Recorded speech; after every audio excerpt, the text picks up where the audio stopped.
Morning everyone. I've decided to put out this short video because I want to get a few things about this series off of my mind and talk about the future and past of GNOMELY so far. First of all, thanks to everybody who watched episode 13. I watched it back a few days after uploading and I realised that I should have cut about half of the rambling out. I couldn't even sit through the whole thing myself. I'm sorry about that, there was no reason for that video to be as long as it was. So thanks for watching anyway. Getting that video out was a stressful experience due to the nature of the grind, so I'm very glad that I'm finished with it now. There's a few things about episode 14 that I would like to talk about. Originally my plan for episode 14 was to spend the rest of the year trying to get 93 Hunter by training at Falconry, which ranges from anywhere between 80 to 100k XP per hour, depending on how fast I click and how much attention I'm paying, which usually isn't a lot. The problem is, with my limited time and the fact that I want to work on multiple projects at once, I can't do Falconry any justice at all.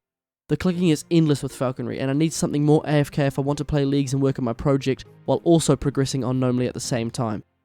In episode 1, I brought with me 5 box traps to the stronghold as exception items. I was planning on hunting chinchompas with them, but I'd forgotten that due to excessive botting, the Eagle's Peak quest was made a requirement to use them. This was severely frustrating for a lot of reasons. Chinchompas are a perfect fit for GNOMELY. One of the few areas that I'm allowed to be in is Ape Atoll, which has 2 of the best chinning spots in the game. And one of the other areas I'm allowed in is the only place that you can hunt the regular chinchompas. It's a perfect match, and the fact that bots ruined this for me is infuriating. I think for my sanity, and to ensure that I actually log into this account again, I need to use my box traps. They're still click intensive, but so much less so than Falconry, and they actually reward me with a product that will be useful, unlike Falconry where all I get is bones. So what I'm going to do is train with Falconry to 80 Hunter, which allows me to lay 5 traps at once, and then I'm going to complete Eagle's Peak and start hunting chins.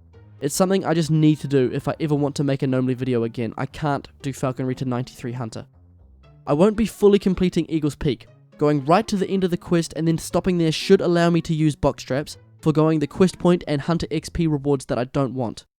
Getting an extra 2 quest points would definitely interrupt the flow of the quest on this account, and I don't want that. All I want is the box traps. However, while I'm at the fancy dress shop in Varrock for the quest, I will be making some spottier capes and a pair of gloves of silence. It's the same to me as buying climbing boots while I was on my way through the Death Plateau quest. They're both just items I really want to get as well. With that being said, the wait for episode 14 should be much shorter than before. Incorporating quests into these episodes is so much fun for me, and it makes making the content a lot easier as well. I do hope you guys understand, I really like making these videos, so I want to get them out sooner rather than later. Doing Eagle's Peak is really going to help me with that. It's going to really help me get my 93 Hunter going. It's something I just have to do for me. Once I complete 93 Hunter, I'll be able to complete the Watchtower quest, and the quest points from that should allow me to complete the Enlightened Journey quest, the Recipe for Disaster sub-quest, and then I also should have had enough genies to get 5 construction and do the Eyes of Gluffrey quests. Once I've done those, I'll have every pre-quest for Monkey Madness 2 out of the way, and I'll be left with just the skilling grinds, which I should be able to put in 1 or 2 episodes after that.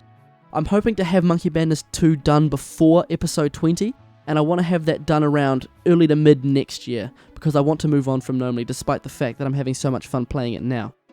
All I'll have left is 70 crafting, and I believe 55 agility and thieving. I'll have to double check that, and I'll also have to finish off 69 slayer.